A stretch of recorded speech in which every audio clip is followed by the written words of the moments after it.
Hello students, आज हम लोग फिजिकल वर्ल्ड चैप्टर के कुछ क्वेश्चंस को डिस्कस करेंगे। ठीक है, ये हमारा फिजिकल वर्ल्ड का लास्ट क्लास है जो कि लेक्चर नंबर 3 है। इसमें हम लोग कॉम्पिटिशन्स में आए हुए कुछ क्वेश्चंस को डिस्कस करेंगे। ठीक है, ये चैप्टर इम्पॉर्टेंट होता है। कुछ लोग स्कूल्स वगैरह में इसको नेगलेक्ट करके चलते हैं, छोड़ दिया करते हैं या फिर विशेष रूप से ध्यान नहीं देते हैं, लेकिन ये चैप्टर बहुत ही इम्पोर्टेंट है। इसलिए इम्पोर्टेंट है क्योंकि इससे बहुत ही आसान क्वेश्चंस कंपटीशन में पूछे जाते हैं। ठीक है, तो कंपटीशंस में बहुत ही आसान क्वेश्चंस, क्योंकि ये मैं पहले भी बतला चुका हूँ, ये जीके जीएस टाइप का चैप्टर है। ठीक है, तो इस चैप्टर को पढ़ने से अगर एक भी क्वेश्चन इस चैप्टर से आता है एग्जाम में तो हम लोगों को 4 मार्क्स मिलता है। ठीक है, क्योंकि जनरली सारे कंपटीशन में एक क्वेश्चन के लिए 4 मार्क्स अलॉटेड है। ठीक है, और ये 4 नंबर बहुत ही मैटर करता है, बहुत ही मैटर करता है। ठीक है, ये 4 नंबर रैंक को लाखों लाख में आपका वेरी कर सकता है। ठीक है, तो इसलिए इस चैप्टर को पढ़ना बहुत ही ज़रूरी है। तो इस चैप्टर के थ्योरी को हम लोग पिछले 2 क्लासेस में डिस्कस कर चुके हैं। ठीक है, यहाँ हम लोग कुछ क्वेश्चंस को डिस्कस करेंगे। आप क्वेश्चंस देखेंगे तो आपको खुद समझ में आएगा कि ये कितना आसान क्वेश्चंस है। ठीक है, तो चलिए शुरू करते हैं। तो जैसे हम लोगों का क्वेश्चन नंबर 1, ये सारा क्वेश्चंस मेडिकल एग्जाम्स में आया हुआ क्वेश्चंस है। ठीक है, कुछ एएफएमसी में, जैसे ये क्वेश्चन एएफएमसी का है। ठीक है, कुछ बीएमसी में, कुछ सीबीएसई मेडिकल में आया हुआ।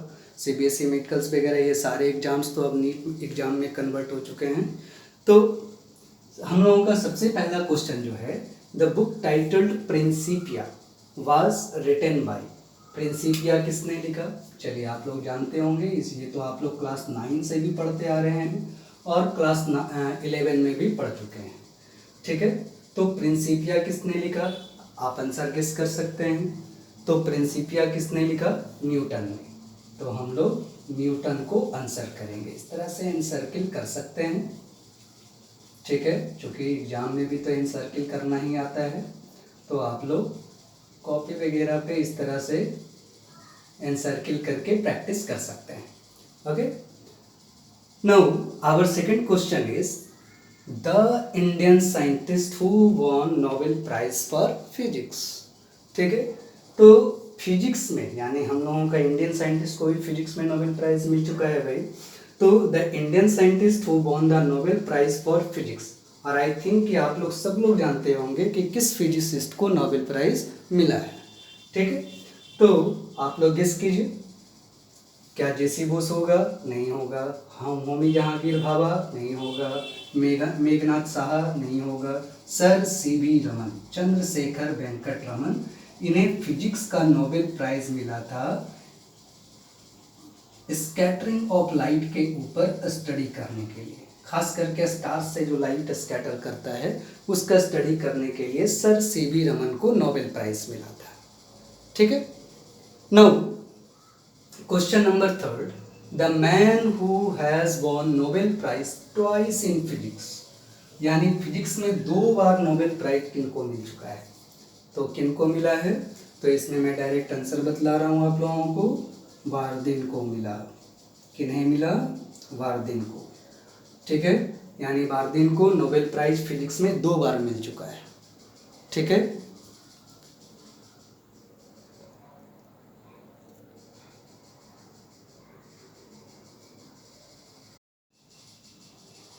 ठीक है, तो हम लोग आगे बढ़ते हैं। फिजिक्स में 2 बार वार्दिन को नोबेल प्राइज मिला।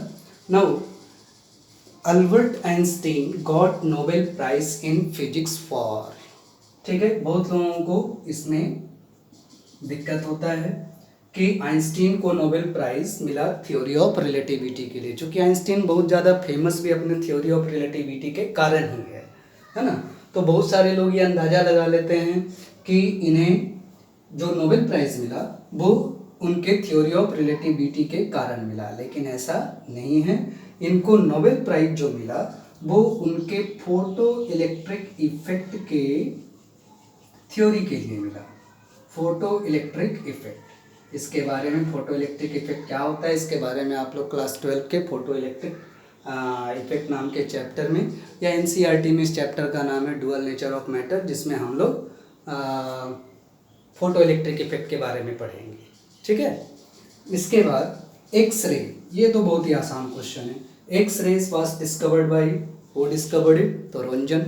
हम लोगों ने 5th 6th स्टैंडर्ड में भी जीके वगैरह याद किया होगा, तो वहाँ हम लोगों ने पढ़ा होगा एक्सरे किसने डिस्कवर किया भाई, तो रोंजन ने किया। तो इसका आंसर रोंजन होगा। Okay, Roentgen. Now question number 6 is the particles moving greater than the speed of light, यानी ऐसा कौन सा पार्टिकल्स है जो लाइट के स्पीड से ज़्यादा स्पीड से मूव करता है। तो लाइट का स्पीड कितना है, 3 × 10⁸ मीटर पर सेकेंड। ठीक है, तो उससे भी ज़्यादा स्पीड से कौन सा पार्टिकल ट्रैवल करता है? क्या इलेक्ट्रॉन करता है? इलेक्ट्रॉन का स्पीड तकरीबन माना जाता है 3 × 10⁷। ठीक है, न्यूट्रॉन, ये तो न्यूक्लियस के अंदर है, न्यूक्लियॉन्स प्रोटॉन प्लस न्यूट्रॉन। ठीक है, तो चॉइस देख करके भी आप अंदाजा लगा सकते हैं कि कौन सही हो सकता है, कौन गलत हो सकता है। ठीक है, न्यूट्रॉन और न्यूक्लियॉन्स तो बिल्कुल नहीं होगा, तो जब भी आंसर होगा तो इलेक्ट्रॉन और ट्रेसियॉन्स। ठीक है, तो इलेक्ट्रॉन्स इसलिए नहीं होगा क्योंकि इलेक्ट्रॉन्स के कारण करंट प्रोड्यूस होता है, और करंट का स्पीड माना जाता है लगभग लाइट से 10 टाइम्स लेसर। ठीक है, तो जाहिर सा चीज़ है कि इलेक्ट्रॉन का स्पीड जो होगा वो स्पीड ऑफ लाइट से ग्रेटर नहीं होगा। तो अब कौन बच जाता है, tachyons. So the tachyons are the particles which moves with a speed greater than that of light. Okay, our next question is the book Pieces of Physics has been written by, किसने लिखा? तो Newton, Einstein, Galileo, Archimedes. किसने लिखा? तो Einstein ने लिखा। ये सारे क्वेश्चंस का आंसर आप अपने बुक को पढ़ सकते हैं। एनसीईआरटी में टेबल वाइज लिखा हुआ है, या बीच बीच में लिखा हुआ है, या मैंने बीच बीच में अपने लेक्चर में भी इसको डिस्कस किया है। किसने क्या किया? Which of the following is messed wrongly, तो बैरोमीटर से प्रेशर मेजर करते हैं, यस करते हैं। लैक्टोमीटर से मिल्क की प्योरिटी मेजर करते हैं, यस करते हैं। कूलम्स लॉ चार्ज से रिलेटेड है, यस। लेकिन ह्यूमिडिटी कैलोरीमीटर से मेजर नहीं करते हैं। ओके, सो wrongly matched है humidity and calorimeter. Okay, now the idea of calculus was given by, ठीक है, कैलकुलस का जन्मदाता ही किसको कहा जाता है? तो पहला चॉइस है न्यूटन, दूसरा आइंस्टीन, तीसरा मार्कोनी, चौथा प्लैंक। ठीक है, तो Einstein was a physicist, Markovnikov was a scientist, Planck is also a physicist, and Newton is mathematician as well as physicist. Okay, तो ज़्यादा अच्छा आंसर यही लग रहा है, और इसका आंसर भी यही होगा। एक्चुअली कैलकुलस को न्यूटन ने ही डेवलप किया था। ओके, सो मैंने इसे आंसर क्यों कर दिया। The principles used in Sonar technology, Sonar technology से हम लोग समुद्र के अंदर की गहराई वगैरह को मेजर करते हैं, समुद्र के अंदर वगैरह क्या है उसका हम लोग पता लगाते हैं। तो सोनार टेक्नोलॉजी में किस प्रिंसिपल का हम लोग यूज़ करते हैं?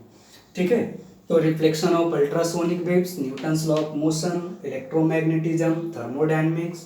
ठीक है, तो इसका आंसर होगा रिफ्लेक्शन ऑफ अल्ट्रासोनिक वेव्स।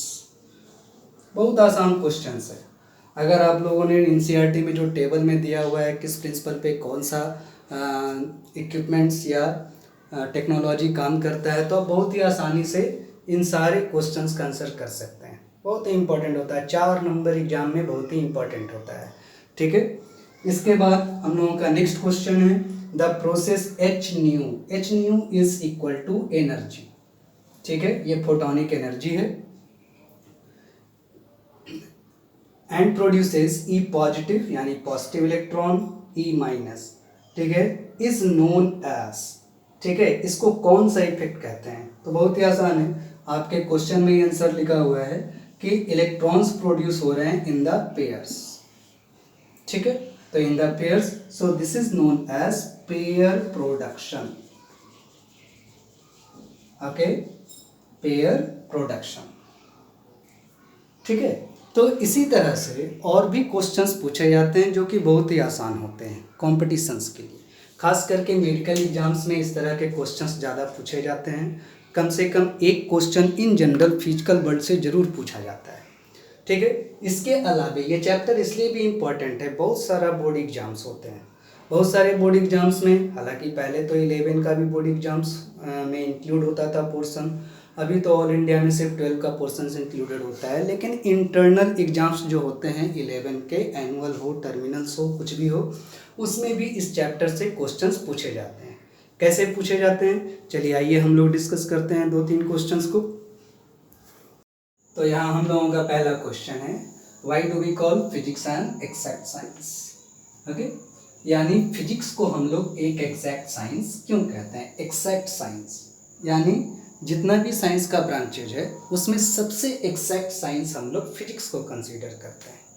तो ऐसा क्यों करते हैं, क्योंकि हम लोग इसमें क्या करते हैं, किसी भी तरह का मेजरमेंट जब हम लोग लेते हैं, किसी भी तरह की मेजरमेंट को लेते हैं तो वो क्या होता है, यानी वो हाईली प्रेसाइज्ड होता है और एक्यूरेट होता है।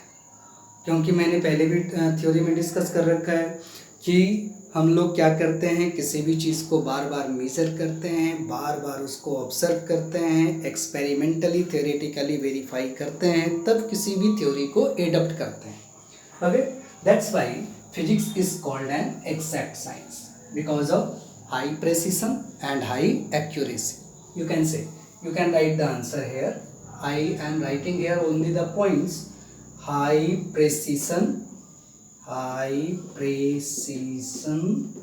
and what? High precision and accuracy.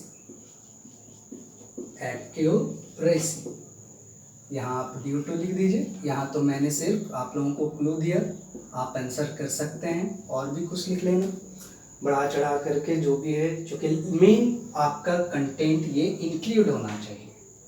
Okay, अब नेक्स्ट क्वेश्चन हम लोगों के पास है, does imagination play an important role in physics. तो थ्योरी को थोड़ा याद कीजिए, मैंने फर्स्ट क्लास में यानी इसके लेक्चर नंबर 1 में मैंने बताया था कि किसी भी थ्योरी को डिस्कार्ड करने के लिए हम लोगों के पास एक बहुत ही सॉलिड रीजन होना चाहिए। ठीक है, यानी किसी थ्योरी को एडप्ट करने में हम लोग क्या रहते हैं, फ्लेक्सिबल रहते हैं, ओपन माइंडेड रहते हैं। लेकिन उसको अगर डिस्कार्ड करना हो तो क्या करते हैं भाई, उसको डिस्कार्ड करने का हम लोगों के पास एक सर्टेन रीजन होना चाहिए। ठीक है, और वो रीजन कहाँ से आता है, अगर एक्सपेरिमेंटली कोई भी चीज़ फेल हो जाता है, थ्योरेटिकली कोई भी चीज़ फेल हो जाता है। ठीक है, तो क्या इमेजिनेशन का कोई रोल है, तो भैया जब तक हम इमेजिन नहीं करेंगे तब तक कोई भी चीज़ हम लोग एडप्ट कर ही नहीं पाते हैं। जैसे आप ध्यान दीजिए, जैसे बोर्स थ्योरी ऑफ पैटर्न क्या है, ये पोस्टुलेट है, यानी वो इमेजिनेशन है। हाइडेंस प्रिंसिपल क्या था, इमेजिनेशन है। फिर मैक्सवेल्स थ्योरी क्या था, इमेजिनेशन था। ओके, तो these all are the imagination made by the some physicist. Okay, तो क्या हुआ, बाद में वो आकर के क्या हो गया, यानी एक सर्टेन थ्योरी के लिए वो वैलिड होना शुरू हो गया। पहले तो वो इमेजिन हुआ था ना, तो पहले इमेजिन किया गया, इमेजिनेशन के बाद आपका जब उसको थ्योरेटिकली एक्सपेरिमेंटली वेरीफाई किया गया तो हमने पाया क्या कि भैया सही में ऐसा होता है। तो सोचिए अगर हम लोग इमेजिन नहीं करते तो क्या होता, अगर इमेजिन नहीं कर पाते तो क्या होता। जैसे हिसेनबर्ग अनसर्टेनिटी प्रिंसिपल, अगर ये हिसेनबर्ग में आपका इमेजिन शुरू में नहीं किया होता तो एटम के बारे में हो सकता है कि आज के डेट में हम लोग इतना थ्योरी नहीं जान पाते। So we can say imagination of course play an important role in physics. Clear? Now very easy question, what is nuclear force, gravitational force, electromagnetic force, मैंने पहले भी डिफाइन कर रखा है। न्यूक्लियर फोर्स क्या है, स्ट्रॉन्ग अट्रैक्टिव फोर्स है। ये स्ट्रॉन्ग अट्रैक्टिव फोर्स किसके बीच में लगता है, किसके बीच में लगेगा, तो हेड्रॉन्स के बीच में लगेगा, मैंने पहले भी बतलाया था। और ये न्यूक्लियर फोर्स क्या करता है भाई, न्यूक्लियर फोर्स क्या करता है कि आपका न्यूक्लियस के अंदर न्यूक्लियॉन्स को बाइंड करके रखता है। Okay, that is nuclear force. और इसका मेन मैसेंजर पार्टिकल कौन है? मेसॉन, मैंने पहले भी डिस्कस कर रखा है। ठीक है, ग्रेविटेशनल फोर्स, ठीक है, it is always attractive force, F is equal to G into M1 into M2 upon R square. This was given by Newton, this is universal law. Okay, ठीक है, और the biggest force of nature is gravitational force. कुछ points आप इस तरह से आप लिख सकते हैं। ठीक है, इसी तरह से इलेक्ट्रोमैग्नेटिक फोर्स, तो electromagnetic force it is produced by the exchange of photons by the moving charges. यानी हम लोग कह सकते हैं कि इलेक्ट्रोमैग्नेटिक फोर्स क्या है भाई? तो electromagnetic force is the interaction between two moving charges, two moving charges, यानी दो मूविंग चार्जेस के बीच में लगने वाला फोर्स इलेक्ट्रोमैग्नेटिक फोर्स है। ठीक है, तो ये क्वेश्चंस देखने में आपको बहुत ही आसान लग रहे होंगे, लेकिन फिर भी ये बोर्ड में इस तरीके के क्वेश्चंस पूछे जाते हैं। तो मैं एक सैंपल दे रहा हूँ, किसी भी तरह का क्वेश्चन पूछा जा सकता है, आपके इंटरनल एग्जाम्स हों, टर्मिनल एग्जाम्स हो, कुछ भी हों। जैसे देखिए ये क्वेश्चन कितना ईजी है, what is the role of physics in your daily life? Question is very easy. आप लिख सकते हैं फिजिक्स ने आपके डेली लाइफ को सिंपली आप कह सकते हैं आसान कैसे बनाया, उसका क्या भूमिका है। तो फिजिक्स का तो हम लोग रोज इस्तेमाल कर रहे हैं। ठीक है, चलिए बहुत ही कॉमन एग्जाम्पल, अभी मैं वीडियो बना रहा हूँ, मोबाइल फ़ोन से बना रहा हूँ, तो मोबाइल फ़ोन में फिजिक्स का बहुत ही इंपॉर्टेंस है, फिजिक्स का बहुत बड़ा रोल है। ठीक है, कोई भी चीज़ हो, कुआं से पानी खींच रहे हैं, कुआं से पानी खींच रहे हैं, क्या है? फिजिक्स है। ओके, पुली सिस्टम हम लोग आगे पढ़ेंगे न्यूटन्स लॉ में। ठीक है, तो यानी डेली लाइफ में बहुत सारे ऐसे एग्जाम्पल्स भरे पड़े हैं। टीवी देख रहे हैं, रेडियो देख रहे हैं, कोई चीज़ खींच रहे हैं, कोई चीज़ पुल कर रहे हैं, कोई चीज़ पुश कर रहे हैं, ये सारा चीज़ क्या है? फिजिक्स है। ओके, तो देखने में ये क्वेश्चन तो बहुत ही आसान लगते हैं, लेकिन अगर आपने पहले चैप्टर को लाइन बाय लाइन अच्छे से नहीं पढ़ा हो तो इस तरह के क्वेश्चंस को भी आंसर करने में थोड़ी डिफिकल्टीज आते हैं। ठीक है, डिफिकल्टीज तो होना ही है, अगर आप नहीं पढ़ेंगे तो कुछ मालूम ही नहीं रहेगा तो क्या लिखेंगे भाई। तो दैट्स वाई ये चैप्टर बहुत ही इम्पॉर्टेंट है। अभी यहाँ देखिए, मैंने यहाँ एक क्वेश्चन एनसीईआरटी से उठाया है, बहुत ही अच्छा क्वेश्चन है एनसीईआरटी के चैप्टर नंबर 1 का, ये क्वेश्चन नंबर 1.3। ओके, तो इस क्वेश्चन में क्या है?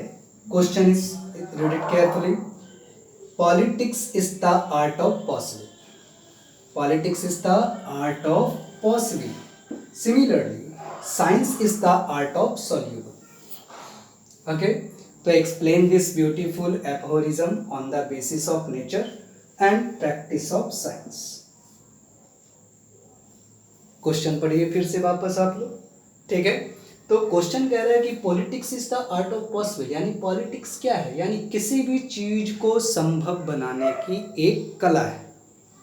ओके, यानी पॉलिटिक्स में कुछ भी संभव है। आप एक लाइन में समझो, दल बदलना, ठीक है, खरीद फरोख्त करना, किसी भी तरह से कुछ भी करना पॉलिटिक्स में संभव है।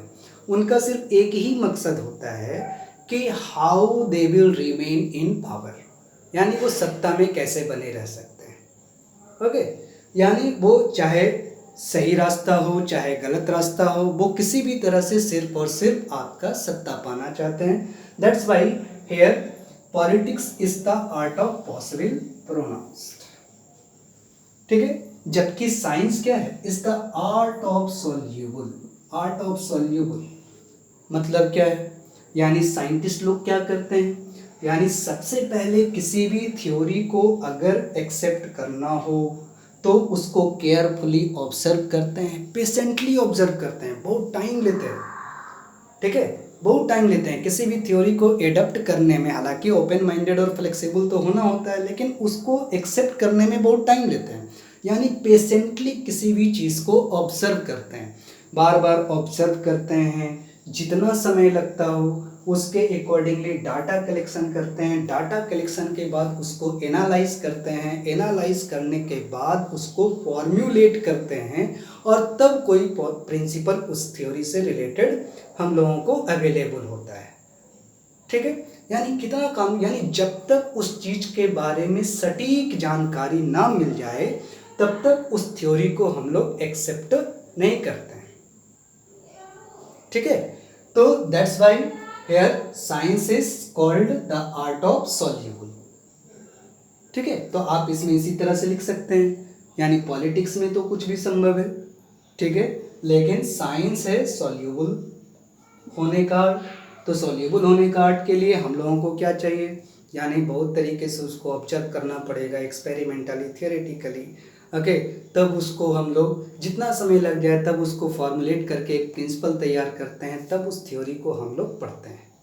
ठीक है, और उस पर बेस्ड कुछ इक्विपमेंट्स को डिज़ाइन करते हैं। तो इस तरह से यहाँ कुछ क्वेश्चंस आपने देखा, और भी बहुत सारे क्वेश्चंस हैं जो कि एनसीईआरटी में हैं, या फिर आप देख सकते हैं अपने टेक्स्ट बुक वगैरह में। बहुत सारा इस तरह का क्वेश्चन आपको देखने को मिलेगा। ठीक है, तो आप क्या करेंगे, उन सारे क्वेश्चंस को कलेक्ट करेंगे, उसका आंसर करने का कोशिश करेंगे। ठीक है, अगर आप लोगों को कोई दिक्कत होता है तो आप हमसे पूछ सकते हैं।